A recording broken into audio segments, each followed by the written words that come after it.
The door that almost always get forgotten on the construction projects?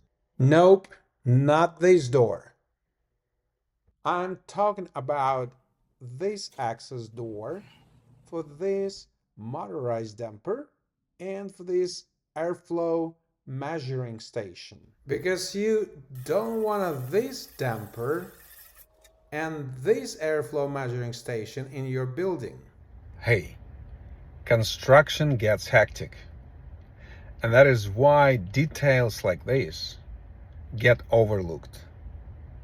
And that is why every single construction project needs an independent and qualified commissioning provider.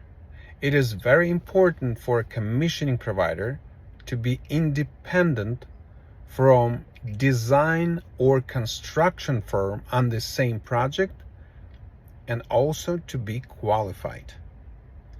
Thanks for watching.